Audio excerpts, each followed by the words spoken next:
Hello day student, आज के इस लेक्चर में हम समझेंगे कि मैन्युफैक्चरिंग ऑफ सोडियम कार्बोनेट कैसे होती है। अब ये जो सोडियम कार्बोनेट है, जिसका जो केमिकल फार्मूला है वो है Na2CO3 और इसके अंदर होते हैं 10 वाटर के मालिक्यूल जो कि इसकी शेप ऑफ क्रिस्टल के लिए रिस्पॉन्सिबल हैं। मोस्टली इसको हम लिखते रहेंगे। अब ये जो सोडियम कार्बोनेट है, सबसे पहले हम इसकी रीज़न समझ लेते हैं कि ये इसको हम बना क्यों रहे हैं, इसके पीछे लॉजिक और रीज़न क्या है। बेसिकली ऑब्जर्व कीजिएगा, ये जो सोडियम कार्बोनेट है जिसको हम वॉशिंग सोडा कहते हैं, अगर ये वाटर का मालिक्यूल इसके साथ लग जाए, अब इसको हम यूज़ करते हैं in paper industry, cement manufacturing,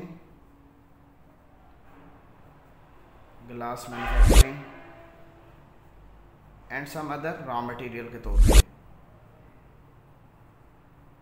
I hope so कि आपको इसकी इम्पोर्टेंस समझ आ गई होगी। अब इसकी बहुत ज़्यादा जब इम्पोर्टेंस है, यूजेस हैं, तो अब इसको जो है वो बनाने की ज़रूरत जो है हमें पेश आई। इसको प्रिपेयर करने के बहुत ज़्यादा मेथड हैं। जो सबसे एफिशिएंट और सबसे रिलायबल और मोस्ट यूज़फुल मेथड है वो है जो हमारे पास सॉल्वेज प्रोसेस।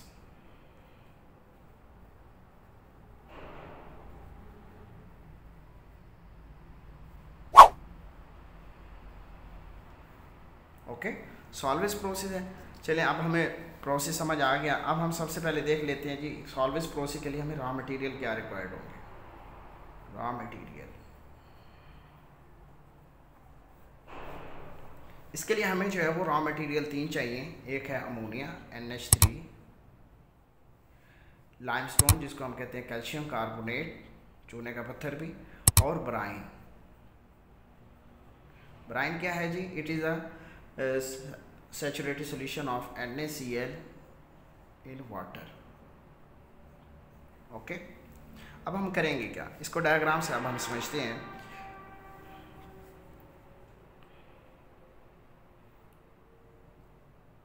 कंसीडर दिस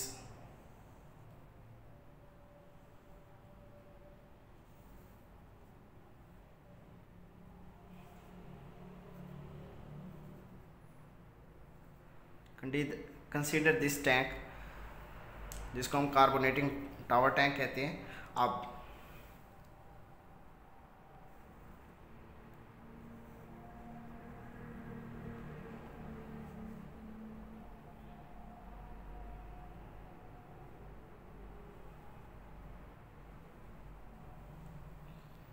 उसके साथ क्या होता है जी, एक लाइम किलन होती है, चूने की भट्टी, और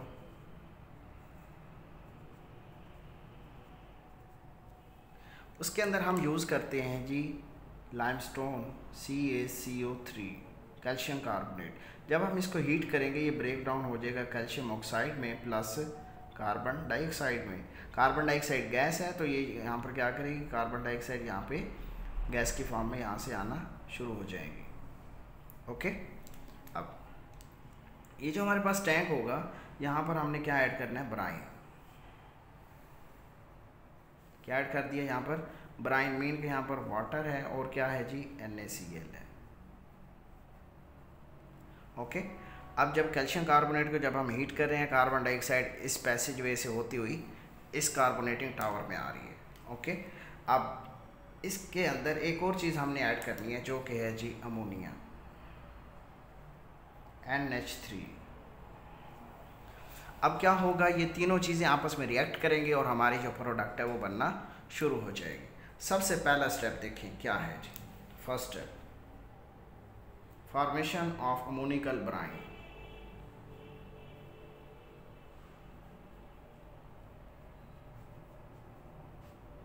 अमोनिकल ब्राइन,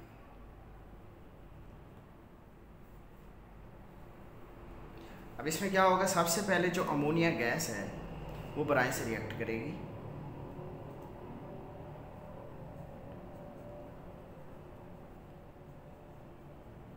जब ये से रिएक्ट करेगी तो क्या बन जाएगा, अमोनिकल ब्राइन।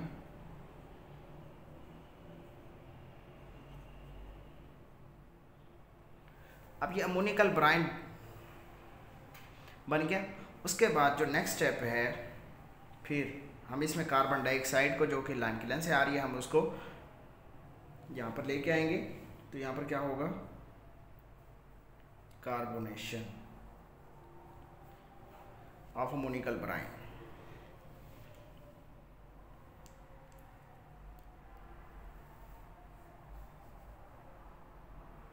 सबसे पहले क्या होगा देखिएगा, NH3 plus carbon dioxide plus water,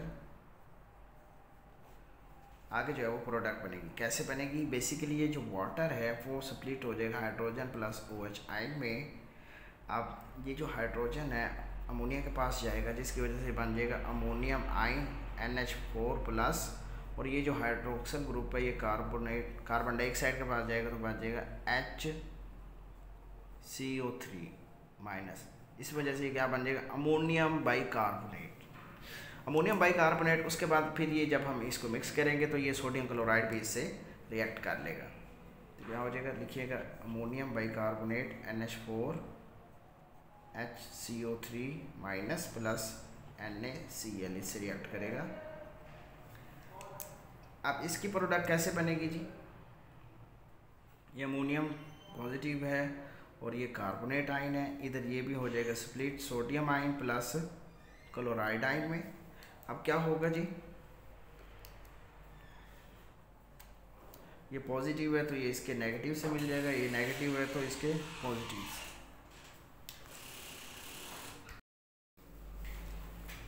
ये जो अमोनियम है वो क्लोराइड आयन से मिल जाएगा तो बन जाएगा ammonium chloride. Okay, sodium bicarbonate से मिल जाएगा तो बन जाएगा sodium bicarbonate NaHCO3।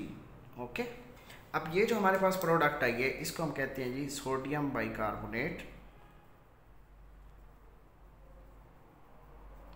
Sodium bicarbonate इसको हम कहते हैं, जिसको बेकिंग सोडा भी हम कहते हैं, डायरेक्ट यूज़ भी हम इसको कुकिंग पर्पसेस के लिए कर लेते हैं। असल में हमें चाहिए था सोडियम कार्बोनेट, ये आया सोडियम बाइकार्बोनेट। अब यहाँ पर क्या होगा, ये जो हमारे पास दो प्रोडक्ट्स आई हैं इनका जो सॉल्युबिलिटी के साथ है वो टेम्परेचर और सॉल्युबिलिटी का जो रिलेशनशिप है वो यहाँ पर हम यूज़ करेंगे। अब ये जो सोडियम बाइकार्बोनेट है इसकी जो सॉल्युबिलिटी है टेम्परेचर का डायरेक्ट रिलेशन है। मीन के टेम्परेचर कम करेंगे तो सॉल्युबिलिटी कम, टेम्परेचर बढ़ाएंगे सॉल्युबिलिटी ज़्यादा। लेकिन ये वाली जो हमारे पास प्रोडक्ट है इसकी जो सॉल्युबिलिटी है टेम्परेचर के साथ इसका इनवर्स रिलेशन, मीन के टेम्परेचर जैसे लो करेंगे इसकी सॉल्युबिलिटी बढ़ जाएगी। अब उससे क्या होगा, जब हमने लाइम किलन से यहाँ से कार्बन डाइऑक्साइड को यहाँ पर डाइवर्ट किया तो इसका टेम्परेचर ऑलमोस्ट 300 डिग्री सेंटीग्रेड पहुँच चुका था। बहुत ज़्यादा टेम्परेचर होने की वजह से हम इसको एयर कूल होने के लिए रख देंगे, जिससे टेम्परेचर जैसे जैसे लो होता जाएगा ये मज़ीद अनसॉल्युबल होता जाएगा, नीचे बैठना शुरू हो जाएगा और ये मज़ीद सॉल्युबल होना शुरू हो जाएगा। जब ये सॉल्युबल जो है हो जाएगा फिर हम क्या करेंगे, यहाँ पर हम प्रोसेस अप्लाई करेंगे फिल्ट्रेशन।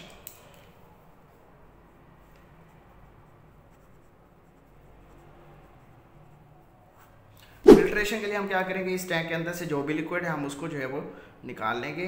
और हम क्या करते हैं, फिल्ट्रेशन का हमारे पास जो उसूल है, ये एक जनरल से सेटअप हम बना रहे हैं। ओके,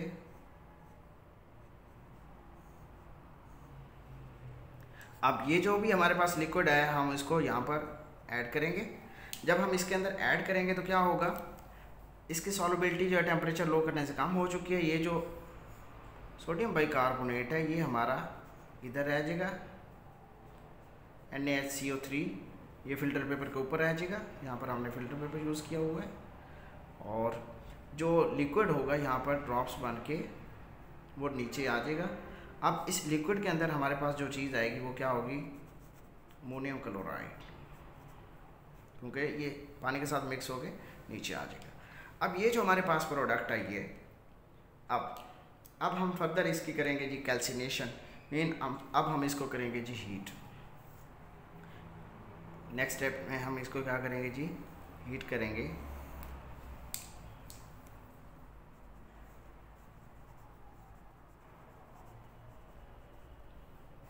अब उसको करने के लिए हम क्या करेंगे, सोडियम बाइकार्बोनेट एक मॉलिक्यूल, ये दूसरा सोडियम, इस मॉलिक्यूल को मैंने क्या कर दिया, ब्रेक कर दिया। अब क्या होगा यहाँ पर देखिए, ये जो 2 हाइड्रोजन है ये इस ऑक्सीजन से मिल जाएंगे और ये क्या बन जाएगा, वाटर। अगर आप देखोगे यहाँ पर कितने आयंस रह गए हैं, ये 2 सोडियम और 1 कार्बोनेट, तो आगे प्रोडक्ट बन जाएगी सेकेंड Na2CO3। आगे देखोगे तो एक कार्बन डाइऑक्साइड बच गई है, वो बाय प्रोडक्ट के तौर पे आ जाएगी हमारे पास। ओके, अब ये हमारे पास सोडियम कार्बोनेट आ गया। अब हम इसको जो है वो यूज़ कर लेंगे। अब ये जो कार्बन डाइऑक्साइड यहाँ पर प्रोड्यूस हुई है वो दोबारा इस कैल्सिनेशन टावर के ज़रिए यहाँ पर इधर आएगी, इसको हम रीयूज़ करते जाएंगे। ठीक है, अब अगर आप देखोगे तो यहाँ पर एक बाय प्रोडक्ट हमारे पास वाटर है और इधर आप देखोगे तो एक हमारे पास अमोनियम क्लोराइड है। और लाइम किलन के अंदर अगर आप देखोगे तो यहाँ पर हमने क्या किया है, लाइम किलन के अंदर हमने यहाँ पर किया था कैल्शियम कार्बोनेट CaCO3 को जब हमने इसको हीट किया था तो बना था calcium oxide plus carbon dioxide. Carbon dioxide तो डायरेक्ट यूज़ हो रही है। अब ये चीज़ हमारे पास आई है बाय प्रोडक्ट। अब ये वाटर और ये कैल्शियम ऑक्साइड ये दोनों आपस में रिएक्ट करेंगे, जिसकी वजह से बन जाएगा हमारे पास प्रोडक्ट। जैसे देखें कैल्शियम ऑक्साइड प्लस वाटर को मैं ऐसे लिख देता हूँ। अब ये क्या होगा, हाइड्रोजन ऑक्सीजन से मिलेगा तो OH आएंगे, बन गया, एक OH आएंगे, बन गया। आगे जो प्रोडक्ट बनेगी कैल्शियम हाइड्रोक्साइड CaOH2। ओके, ये हमारे पास प्रोडक्ट बन गई। अब ये हमारे पास एक बाय प्रोडक्ट है ये, और यहाँ पर ये अमोनियम क्लोराइड है। नेक्स्ट ये क्या करेंगे, इन दोनों का हम आपस में रिएक्ट करवा देंगे तो क्या हो जाएगा, इधर लिखते हैं जी, इस प्रोडक्ट को हम यहाँ पर लिखते हैं calcium hydroxide OH2 plus ammonium chloride NH4Cl। अब उसके बाद हम क्या करेंगे, यूनिवर्सल रूल जैसे हम पहले करते आ रहे हैं, इसको पॉसिबल आइंस में स्प्लिट करेंगे। कैल्शियम आइन सेपरेट, 2 हाइड्रोक्सल आइन हो गए सेपरेट। अब इसको करेंगे आइंस में स्प्लिट, तो ये बना था अमोनिया से, हाइड्रोजन आइन से, प्लस बना था क्लोराइड आइन से। ओके, उसके बाद हम क्या करेंगे, इसका जो पॉजिटिव है उसको इसके नेगेटिव से जोड़ देंगे, इसका नेगेटिव इसके पॉजिटिव से जोड़ देंगे। अमोनिया वैसे का वैसे न्यूट्रल है, वैसे आ जाएगा। अब आगे जो प्रोडक्ट बनेगी वो क्या बन जाएगी हमारे पास,